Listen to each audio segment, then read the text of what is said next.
دو باتیں میری اچھی طرح ذہن نشین فرما لیں. ایک ہے اصلاح، ایک ہے فکر اصلاح. اپنی اصلاح فرض ہے اور دوسروں کی اصلاح کی فکر فرض ہے. اپنی اصلاح کرنی ہے اور دوسروں کی اصلاح کی فکر کرنی ہے. اپنی اصلاح کرنی ہے اور دوسروں کی اصلاح کی فکر کرنی ہے. اس لیے سب سے پہلے اپنی اصلاح کی بات کریں. یا ایھا الذین آمنوا قوا انفسکم، اے لوگو خود کو جہنم کی آگ سے بچاؤ. واہلیکم، اپنے گھر والوں کو جہنم کی آگ سے بچاؤ. سب سے پہلے خود کو جہنم کی آگ سے بچاؤ. خود کو جہنم کی آگ سے بچاؤ، یہ سب سے پہلا مرحلہ ہے. اس لیے جب عقائد پڑھیں، جب مسائل سیکھیں، علوم میں ترقی ہو، اس پر انسان فخر، کبر، عجب کا شکار نہیں ہوتا، بلکہ شکر کی توفیق ملتی ہے. اور تربیت ہو تو انسان کو احساس ہوتا ہے کہ مجھے تو اس قدر جہالت ملی ہوئی تھی، مجھے اس مسئلے کا بھی نہیں پتہ تھا، مجھے اس عقیدے کا بھی نہیں پتہ تھا، مجھے اس دلیل کا بھی نہیں پتہ تھا. یا اللہ تیرا کرم ہے، مجھے اس عقیدے کا پتہ بھی چلا ہے، مجھے اس دلیل کا پتہ بھی چلا ہے، مجھے اس مسئلے کا پتہ بھی چلا ہے. انسان اللہ کا شکر ادا کرتا ہے. اور جب تربیت نہیں ہوتی، ایک عقیدے کا پتہ چل جائے، عقیدے پر دلیل کا پتہ چل جائے، شبہ کا ازالہ ہو جائے، تو انسان فخر، کبر، غرور اور عجب کا شکار ہوتا ہے، تعلی کا شکار ہوتا ہے. میرے پاس یہ ہے، میرے پاس یہ ہے. اور جب تربیت ہو، پھر زبان ملے تو انسان اللہ کا شکر ادا کرتا ہے. دماغ ملے اللہ کا شکر ادا کرتا ہے. دلائل ملے اللہ کا شکر کرتا ہے. حلقہ بڑھ جائے تو انسان کا سر شکر سے خدا کے سامنے جھک جاتا ہے کہ اللہ تیرا کرم ہے کہ تو نے مجھے یہ بھی دیا، تیرا کرم ہے تو نے یہ بھی دیا، تیرا کرم ہے تو نے یہ بھی دیا، تیرا کرم ہے تو نے یہ بھی دیا. اور جب یہ شکر کی کیفیت طاری ہوتی ہے تو اللہ تعالیٰ ارشاد فرماتے ہیں ما یفعل اللہ بعذابکم، ما یفعل اللہ بعذابکم ان شکرتم وآمنتم وکان اللہ شاکرا علیما. جب تمہارا عقیدہ بھی ٹھیک ہو اور تم میری نعمتوں پر شکر بھی کرو، میں تمہیں عذاب کیوں دوں گا؟ میں تمہیں عذاب کیوں دوں گا؟ میں تمہیں ذلیل کیوں کروں گا؟ اللہ تمہیں رسوار کیوں کرے گا؟ اس لیے عقائد پختہ ہوں، مسائل آتے ہوں، اخلاقی تربیت ہو، انسان اللہ کا شکر کرتا ہے، اللہ کی نعمتوں کا شکر کرتا ہے. اس لیے میں ہمیشہ یہ بات عرض کرتا ہوں، ہر مسلمان کو بیعت کر کے کسی شیخ کے ہاتھ میں اپنا ہاتھ دے کے اصلاح کروانی چاہیے. لیکن دین کا کام کرنے والے دعات، مبلغین، خصوصاً علماء کرام کے اوپر بقیہ حضرات کی نسبت زیادہ ضروری ہے کہ اپنا ہاتھ کسی کے ہاتھ میں دیں، خود کو کسی کے حوالے کریں اور بیعت کریں، اپنی اصلاح کریں اور اپنی تربیت کروائیں. اس لیے اگر آدمی کے پاس علم بھی ہو، دماغ بھی ہو، زبان بھی ہو اور امت کی اصلاح کے لیے میدان میں اترے اور اپنی اصلاح نہ ہو، تو حضرت مولانا ابرار ہردوئی رحمہ اللہ تعالیٰ فرمایا کرتے کہ اس کی مثال تو اس گھوڑے کی طرح ہے جو طاقتور ہے لیکن اس کا کوچوان نہیں ہے، یا کوچوان کمزور ہے. وہ تانگے کو لے کر دوڑے گا تو تانگا کسی جگہ مارے گا، کسی پول میں، کسی کھمبے میں، کسی درخت میں، اور خود بھی تباہ ہوگا، ساری سواریوں کو تباہ کرے گا. لہٰذا اس کا کوچوان تگڑا ہونا چاہیے، کوچوان تگڑا ہونا چاہیے. اور حضرت فرماتے کہ اس عالم کی مثال تو ایسے ہے کہ جیسے روڈ پر کوئی بڑا ٹینکر جا رہا ہے اور اس کے ٹینک میں 1000 گیلن ڈیزل موجود ہے.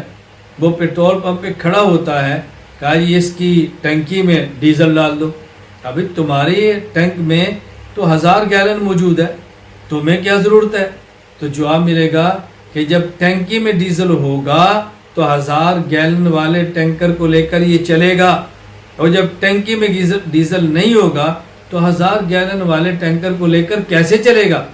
اس لیے جس عالم کے پاس علم کا بڑا ٹینک موجود ہے، اس عالم کی اپنی دل کی ٹینکی میں تقوی، ذکر اللہ اور اخلاص کا ڈیزل ہونا ضروری ہے۔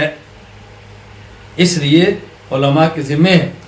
اور پھر یہ بات ذہن نشین فرما لیں، بیعت ایسے شیخ سے کریں جن سے آپ کا مزاج بھی ملتا ہو اور جن سے آپ کا رابطہ بھی ہوتا ہو۔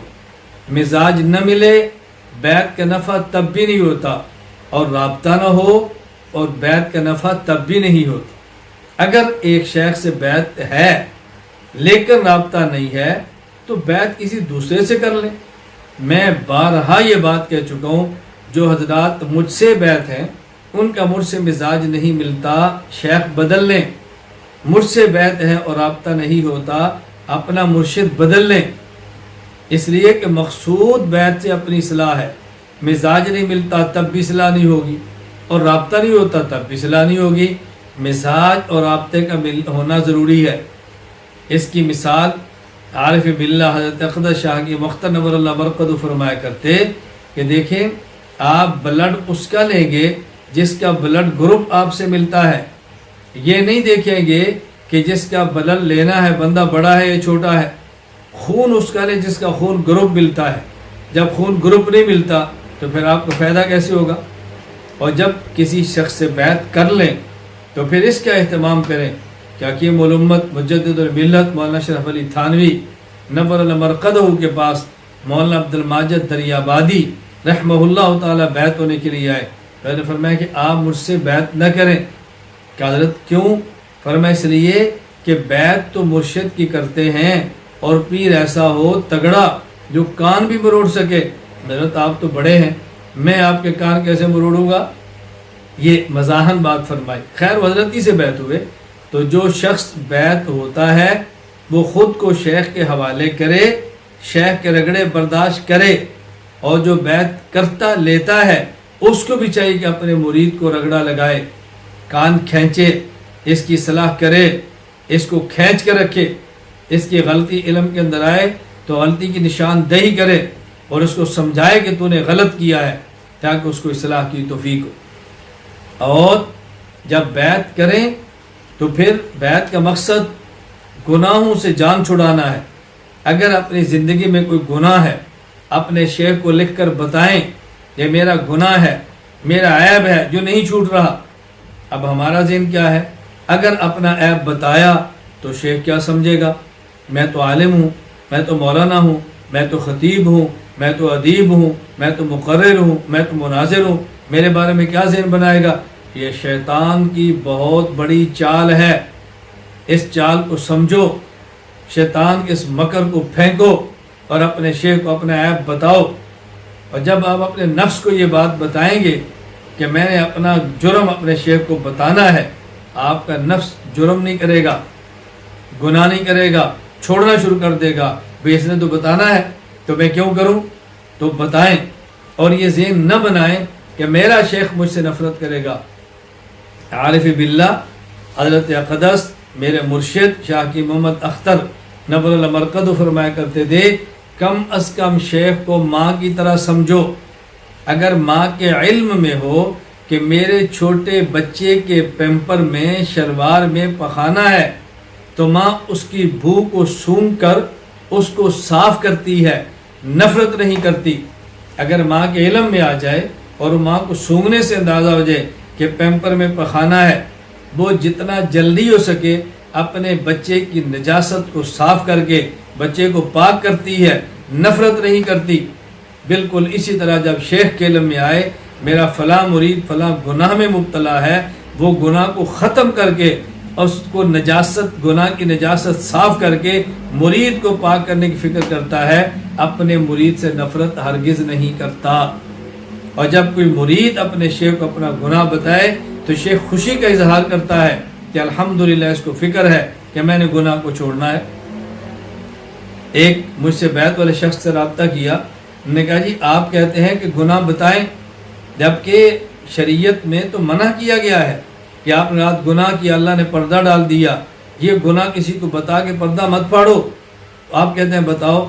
میں نے کہا بات سمجھو، شریعت کو سمجھنا اللہ کی بہت بڑی نعمت ہے، اللہ کی بہت بڑی دولت ہے۔ منع کا مطلب کوئی بندہ گناہ کرتا ہے، پھر دوسروں کو بتا کر گناہ کی لذت لیتا ہے، اپنے گناہ پہ گواہ بناتا ہے کہ یہ ناجائز اور حرام ہے، لیکن گناہ کر کے کسی اپنے بڑے کو بتانا کہ میں اس گناہ سے جان نہیں چھوٹ رہی، مجھے بتائیں کیسے چھوٹوں، چھوڑو، یہ شریعت میں مطلوب ہے۔ صحابہ کرام رضی اللہ عنہ مجمعین سے گناہ ہوئے، آپ کی خدمت میں آئے اور آپ نے عرض کیا حضرت مجھ سے گناہ ہو گیا ہے، مجھے فرمائے میں کیا کروں، مجھے فرمائے میں کیا کروں؟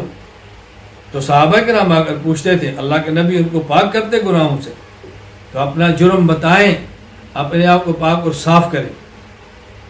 یہ تو معاملہ ہے گناہوں سے بچنے کا، جان چھڑانے کا، گناہ چھوڑ کے دین کا کام کریں۔ آپ کو دیکھیں خلوت میں جلوت کا مزہ آئے، آپ پھر اپنی لذت دیکھیں، آپ اپنی زندگی دیکھیں، آپ اپنے دل کی خوشیاں دیکھیں، اور گناہ کر کے جینے والا یہ دل کی خوشیاں کبھی حاصل نہیں کر سکتا، اور گناہوں کو چھوڑ کر جینے والا یہ دل کی خوشیاں حاصل کرتا ہے۔ وقتی طور پہ گناہ چھوڑنے پر دل پہ چوٹ لگتی ہے، لیکن برداشت کرنے پر اللہ وہ دل کو خوشیاں عطا فرماتے ہیں کہ انسان اس کی پھر عرصہ تک لذت محسوس کرتا ہے۔ حدیث پاک میں رسول اکرم صلی اللہ علیہ وسلم فرمایا، النظر سہم من سہام ابلیس مسموم، نظر شیطان کے زہریلے تیروں میں سے ایک تیر ہے، من ترکہا مخافتی فقد ابدلتہ ایمانا یجد حلاوتہ فی قلبہ، کہ جو شخص اللہ فرماتے ہیں میرے ڈر سے اس نظر کو کنٹرول کرتا ہے، میں اس کو ایسی ایمانی حلاوت اور مٹھاس دیتا ہوں جو اس کا دل محسوس کرتا ہے۔ اب بظاہر اس حدیث پر اشکال یہ ہے کہ آدمی آنکھ سے دیکھ رہا ہے اور ضبط کیا اور نہیں دیکھا تو حلاوت دل کو مل رہی ہے، جب اس نے اپنی آنکھ کو بند کیا تو آنکھ کو لذت ملنی چاہیے، بند آنکھ کو کیا تو دل کو حلاوت کیوں مل رہی ہے؟ اس کی وجہ اچھی طرح واضح نشین کر لو۔ جب انسان کسی خوبصورت جسم پہ نگاہ ڈالتا ہے یا اس کی نگاہ پڑتی ہے اور حرام تھی، اس نے فوراً نگاہ کو کنٹرول کیا، اس نگاہ کو روکنے سے چوٹ دل پہ لگتی ہے تو اللہ تعالیٰ انعام بھی اس کا پھر دل کو عطا فرماتے ہیں، جو کہ مشقت دل نے برداشت کی ہے، پھر اللہ خوشیاں دیتے ہیں، اللہ لذتیں عطا فرما دیتے ہیں۔